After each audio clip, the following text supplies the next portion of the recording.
Hranić Dynasty 1389 to 1501. After the fall of the Serbian kingdom in 1433, the only remaining Serbian state was the Principality of Saint Sava, led by the Hranić Dynasty, later known as Herzegovina. The Hranić family originated from Rudin in the Principality of Trebinje, which is now part of Montenegro. The Hranics were rulers of Rudin, and the first among them to gain fame was Vuk, born in 1317. Vuk Hranić was one of the nobles residing at the court of Emperor Dusan. He distinguished himself as a great warrior and capable military leader, which led Emperor Dusan to grant him several estates, including Rudin. After serving Emperor Dusan as one of his best commanders, Vuk became a voivode under Emperor Uroš, who rewarded him generously after the victory over the Hungarian king Louis in 1359. Voivode Vuk led the Serbian army that defeated King Louis, and as far as we know, this was his most significant triumph. Vuk's son Vlatko gained fame as the finest Serbian military leader of his time. Among the series of great Serbian victories under the command of Voivode Vlatko, the triumph over Shane Pasha in 1388 stands out. Shane Pasha entered Serbia with 80,000 Turks and advanced westward to Belitsa. The first encounter, of smaller scale, between Voivode Vlatko and Shane Pasha took place at Rudin, where the Serbs repelled the Turks. The decisive battle occurred near Belitsa on the 27th of August 1388. It was one of the most complete Serbian victories, and only a small number of the vast Turkish army managed to escape. Voivode Vlatko distinguished himself in the Battle of Kosovo in 1389 and subsequently defeated the Hungarian army, which had entered Serbia, in 2 battles the same year. The Hungarians heard about the heavy losses suffered by the Serbs at Kosovo, so they considered it an opportune time to attack Serbia. One Hungarian army attacked from Srem towards the lands of Prince Lazar, while the other attacked Bosnia. Voivode Vlatko defeated both of these Hungarian armies.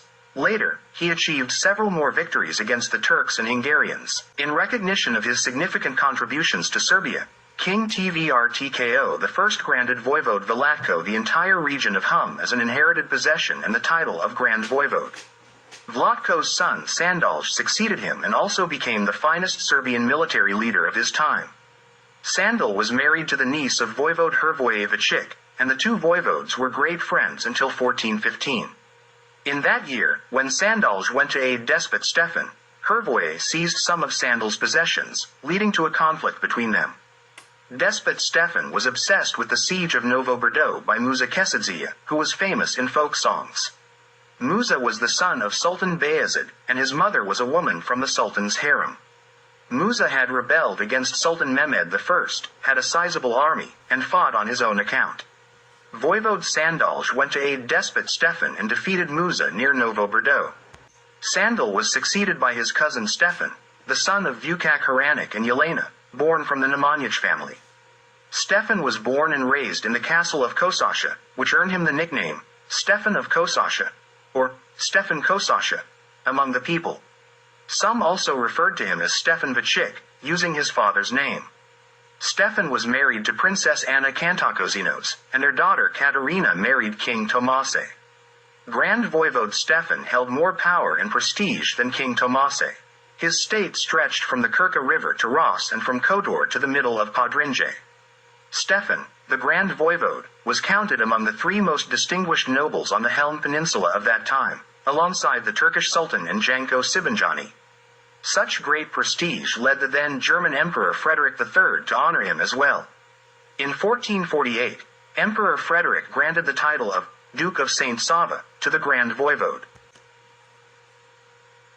The title of Herzog was equivalent to the Serbian title of Grand Voivoda. The only difference was that it was now called the Grand Voivode, or Herzegovina, of Saint Sava. This title gave Herzegovina its present name.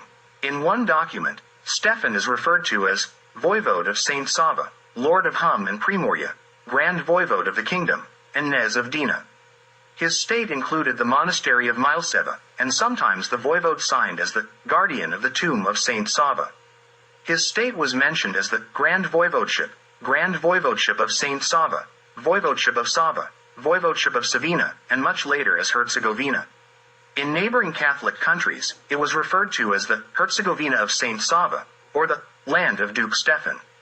In Hranić Novi, where the voivode's castle fortress was located, and below it, the church, that area is still called Savina today.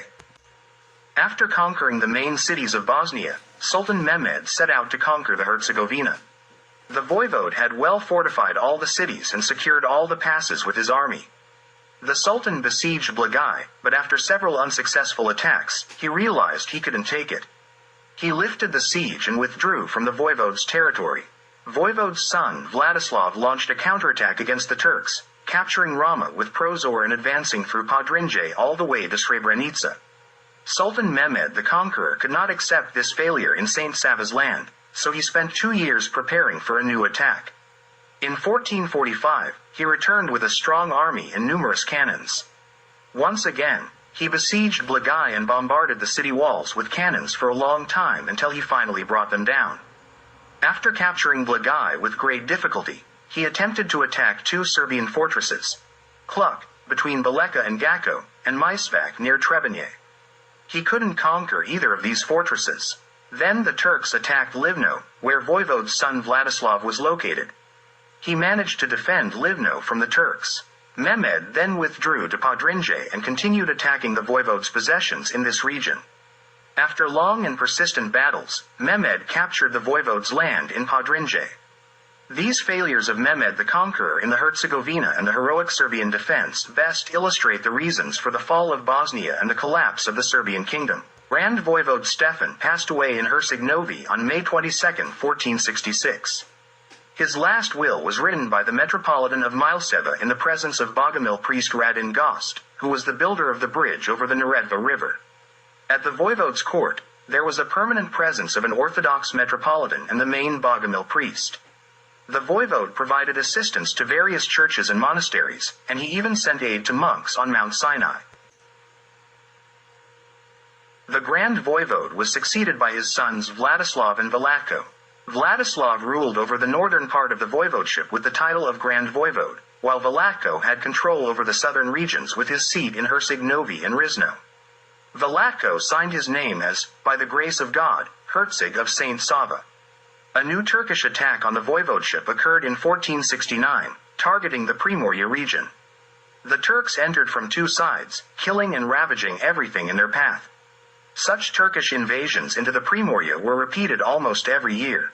In 1471, another large-scale Turkish attack targeted the lands of Voivode Vladislav, forcing him to agree to a very unfavorable peace treaty and commit to paying tribute to the Turks. The same year, the Turks besieged Dubrovnik until they compelled the city to pay an annual tribute. Voivode Vladislav had to send his eldest son, Stefan, as a hostage to the Sultan. Stefan converted to Islam and married the daughter of Mehmed the Conqueror, taking the name Hursak Ahmet Pasha.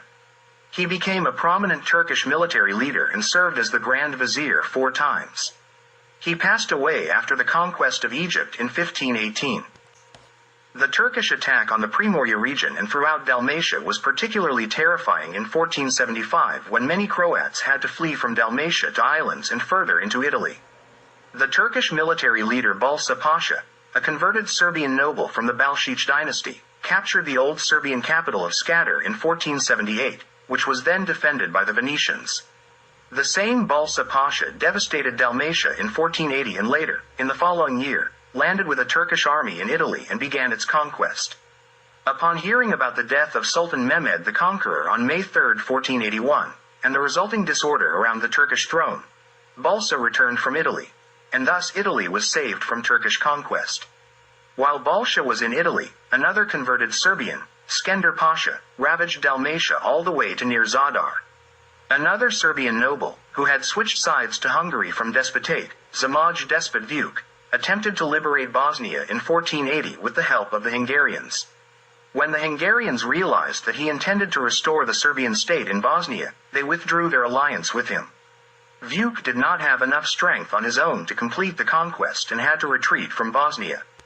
A new Turkish attack on the voivodeship of Saint Sava occurred in 1481, under the command of Mehmed Pasha. Fierce battles were fought for 2 full years until the Turks conquered everything except the cities of Hranić Novi, Rizno, and the Primorje region. Usually, the year 1482 is considered as the year of the fall of the voivodeship of Saint Sava, but that is not entirely accurate, as significant battles were also fought in 1483. Voivodes Vladislav and Vlatko held on in Herceg-Novi and Rizno until 1501. In that year, the Turks finally conquered the capital of the voivodeship, Herceg-Novi, and with that, the voivodeship of Saint Sava ultimately fell. The date of the fall of a state is always taken as the time of the fall of its capital. Voivode Vlatko died before the fall of Herceg-Novi, on Rab Island in 1489. His descendants were well known among the Venetian nobility for a long time until they went to Spain. Spanish kings gladly accepted Serbian nobles into their service, and some of them even became the main commanders of the Spanish Armada.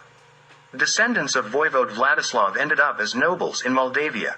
At the same time when the Turks attacked the voivodeship in 1482, the Venetians seized the Serbian Primorje, from Krka to Cetina. Until that time, Primorje had been a part of Serbian territory. In 1499, Balša Pasha entered the Primorje with the Turkish army and drove out the Venetians, who managed to hold on only in a few coastal cities. Primorje came under Turkish rule. The Venetians had been at war with the Turks since 1498, and many of their cities suffered. The war ended with a Turkish victory. Turkish incursions from Bosnia into Croatia became more frequent and more dangerous. Croatian Ban Deretic gathered a large army in Croatia with a determined intention to defeat the Turks who were constantly ravaging his land. The commander of the Turkish army in Bosnia was a converted Serb, Jakub Pasha, who was constantly raiding Croatia. The decisive battle between Ban Deretic and Jakub Pasha took place at Udbina in 1493. There, the Croats suffered a severe and gruesome defeat. Ban Deretic was captured alive, and after presenting him with the heads of his son on a platter, they beheaded him. The Turks mutilated 15,000 captured Croats by cutting off their noses and then released them to go back home in such a disfigured state. This had a terrifying impact on the Croats, and they no longer dared to confront the Turks. Queen Katerina, the widow of King Tomislav and the daughter of Grand Voivode Stefan, left records of the conversion to Islam of her son, daughter, and cousin Stefan.